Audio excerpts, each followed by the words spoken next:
Boredom is one of the biggest challenges of our modern lives. I mean, how often do you think to yourself, my life is boring right now? Or I've got nothing to do? Well, if you get these thoughts a lot, it's a worrying sign. People who are easily bored are also more likely to develop depression, anxiety, low work performance, and poor social skills. Of course, you can imagine why being in a constant state of boredom can make you feel depressed. But did you know that there are actually two distinct personalities that are prone to boredom? The first are the impulsive thrill-seeking types. These people naturally need more stimulants to feel excited.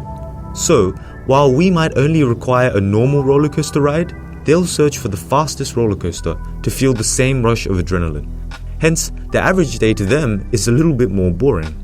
The second type are those who are overly sensitive. These people want to do something exciting, but because they are more sensitive to pain and punishment, it's harder for them to go outside their comfort zone.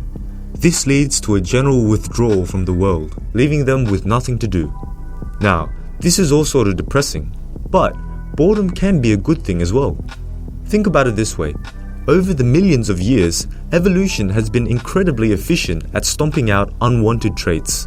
If you have a trait which is harmful to your chance of survival, this trait dies out over time. Now, boredom has survived all these years of evolution, so there's probably a reason for it, right? Well, it's likely that boredom motivates us to do something interesting. It makes us curious and more willing to explore new things in life. Without it, we'd be sitting around doing nothing and making no progress. So, the question is, how do we escape boredom? Well, if boredom is defined as a lack of engagement with whatever task is at hand, then the opposite would be total engagement. Just think back to times when you've experienced pure joy. Perhaps it was an intense conversation with a friend which made you lose track of time. Maybe it was a time when you lost yourself at a concert. You may have also heard of artists claiming they're in the zone when they're so focused on the task at hand that everything else is non-existent. All these experiences have one thing in common.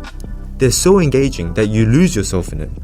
So it's no surprise that the Greek root word of ecstasy means standing outside yourself.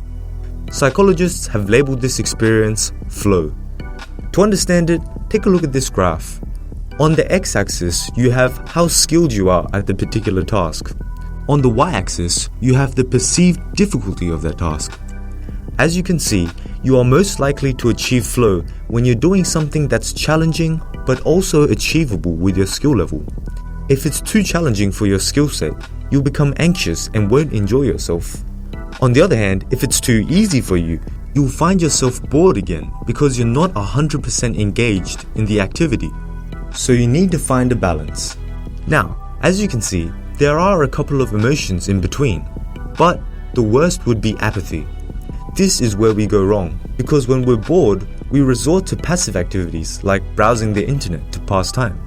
However, they don't bring us as much satisfaction because there's no skill or challenge involved. Furthermore, there's evidence to show that experiencing flow leads to better life satisfaction. In one study, researchers followed the daily lives of participants. Via electronic messaging, at random times throughout the day, they would ask them what they were doing and the perceived challenge and skill level of that task. Turns out, those who experienced more flow reported being happier, more creative, more excited, and more motivated. If anything, this teaches us that it's important to keep challenging ourselves in order to live a rich and meaningful life. Overall, if you're feeling bored, don't despair too much. Instead, view it as a sign that you need to start exploring new things. My advice would be to find a worthy project, hobby, or task and try to achieve flow in it.